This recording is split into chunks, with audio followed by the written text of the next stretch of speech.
ಹಾಗೇ ನನ್ನ ಸ್ಟೋರಿ ನೋಡಿ ಸುಮ್ಮನೆ ಹಂಗೆ ಹೋಗ್ಬಿಡ್ಬೇಡಿ, ಒಂದು ಲೈಕ್ ಕೊತ್ತಿ ಆಯಿತಾ. ಈ ಥರ ಹಂಗೇ ಬಿಟ್ಟು ಲೈಫನ್ನ ಒಂದು ಗಂಡಸಿನ ಥರ ನನ್ನ ಮಮ್ಮಿ ಅಲ್ವಾ mummy?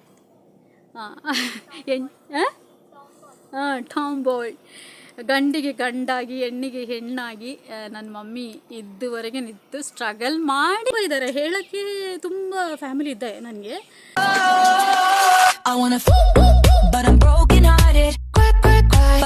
This is my mom, my sweet ಮಾಮ. ಸೊ ಅವರು ಕ್ರೈಯಿಂಗ್.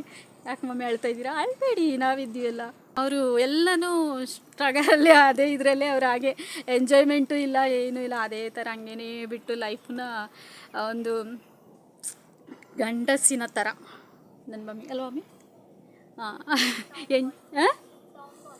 ಟಾಮ್ ಬಾಯ್, ಗಂಡಿಗೆ ಗಂಡಾಗಿ ಹೆಣ್ಣಿಗೆ ಹೆಣ್ಣಾಗಿ ನನ್ನ ಮಮ್ಮಿ ಇದುವರೆಗೆ ನಿಂತು ಸ್ಟ್ರಗಲ್ ಮಾಡಿ ಇವಾಗ ನಮ್ಮನ್ನ ಓದಿಸಿ ಬೆಳೆಸಿ, ಮತ್ತು ನಾವೆಲ್ಲ ಹೀಗೆ ಹೋಗಿ ಹೊರಗಡೆ ಎಲ್ಲ ಸೆಟಲ್ ಆಗಿದ್ದೀವಿ. ಬಟ್ ನಮ್ಮ ಬ್ರದರ್ ಬಂದು ಇಲ್ಲೇ ಇದ್ದಾರೆ, ಕೊಡಗಿನಲ್ಲೇ ಇದ್ದಾರೆ. ಅವಾಗೆಲ್ಲ ಕಷ್ಟ ಕೊಟ್ಟಿದ್ರಲ್ಲ, ಸೊ ಅವರೆಲ್ಲ ಈಗ ಇರಬೇಕಿಂತ ನನಗನ್ಸುತ್ತೆ.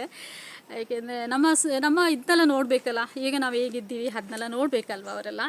ಸೊ ಅದೇನು ಅವರೆಲ್ಲ ಮಣ್ಣು ಕಚ್ಚಿ ಹೋಗಿ ಆಯಿತು. ಸೊ ಹಾಗೆ ನಾವು ಅಲ್ಲಿರೋದು, ಇವರಿಲ್ಲಿರೋದು, ಯಾವಾಗಾದರೂ ಒಂದು ದಿವಸ ಬರ್ತಾರೆ, ನಾವು ಯಾವಾಗ ದಿವಸ ಒಂದು ಸಲ ಬರ್ತೀವಿ, ಮಮ್ಮಿನ ನೋಡ್ತೀವಿ, ಈ ಥರದೇ ಆಗ್ತಾಯಿತ್ತಾ. ಸೊ ಹಾಗಾಗಿ ನನ್ನ ಚಾನಲಲ್ಲಿ ನನ್ನ ಬದಲು ನನ್ನ ಮಮ್ಮಿದು ಇಂಟ್ರೊಡ್ಯೂಸ್ ಮಾಡುವ ಅಂತ ಹೇಳಿ ಹಾಗೆ ಹೇಳೋಕ್ಕೆ ತುಂಬ ಫ್ಯಾಮಿಲಿ ಇದೆ ನನಗೆ. ನೆಕ್ಸ್ಟ್ ಏನೋ ಹೇಳೋಕ್ಕೆ ಅಂತ ಬಂದೆ. ಸೊ ನಾನು ಎಷ್ಟು ಕಷ್ಟ ಅಂದರೆ ಗೈಸ್ ನಮ್ಮ ಲೈಫಲ್ಲ ಯೋಚನೆ ಮಾಡೋಕ್ಕಾಗಲ್ಲ, ಅಷ್ಟೊಂದು ಕಷ್ಟ. ಅದೇನೆ ಫ್ಯಾಮಿಲಿಗಳಿಂದ ನಮಗೆ ತುಂಬಾ ಸ್ಟ್ರಗಲ್ ಆಗಿದೆ. ಫ್ಯಾಮಿಲಿಗಳು ನಮ್ಮನ್ನ ಎಲ್ಲಿ ಬೇಕೋ ಅಲ್ಲಿ ಇಟ್ಟು ಒಂದೊತ್ತು ಊಟಕ್ಕೇನು ಕಷ್ಟ ಥರ ನಮ್ಮನ್ನ ನೋಡ್ತಾಯಿದ್ರು. ಸೊ ಇದಾಗಿತ್ತು ಇವತ್ತಿನ ವಿಡಿಯೋ. ಸೊ ನಾನು ಏನಾದರೂ ಏನು ಹೇಳೋದು, ವಿಡಿಯೋ ಮಾಡ್ತಾನೆ ಮಾತಾಡ್ತಾ ಐ ಆಮ್ ಕ್ರೈಯಿಂಗ್. ಸೊ ನನಗೆ ಬೇಜಾರಾಯಿತು, ಅದಕ್ಕಾಗಿ ನಾನು ಹತ್ತಿದ್ದು.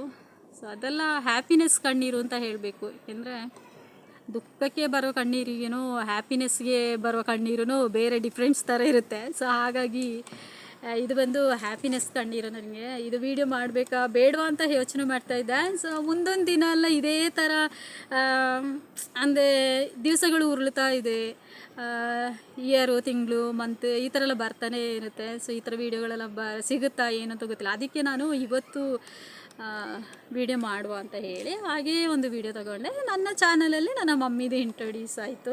So I am very happy. So ಈ ವಿಡಿಯೋ ನಿಮಗೆ ಇಷ್ಟ ಆಗಿರ್ಬೋದು ಅಂತ ಅಂದ್ಕೊಳ್ತೀನಿ. ಇಷ್ಟ ಆಯಿತು ಅಂದರೆ ಲೈಕ್ ಮಾಡಿ, ಶೇರ್ ಮಾಡಿ, ಕಮೆಂಟ್ ಮಾಡಿ, ಹಾಗೆ ಸಬ್ಸ್ಕ್ರೈಬ್ ಮಾಡ್ಕೊಳ್ಳಿ ಗೈಸ್, ಓಕೆನಾ. ಹಾಗೇ ನನ್ನ ಸ್ಟೋರಿ ನೋಡಿ ಸುಮ್ಮನೆ ಹಂಗೆ ಹೋಗ್ಬಿಡ್ಬೇಡಿ, ಒಂದು ಲೈಕ್ ಕೊತ್ತಿ ಆಯಿತಾ. ಸೊ ಬಾಯ್ ಬಾಯ್.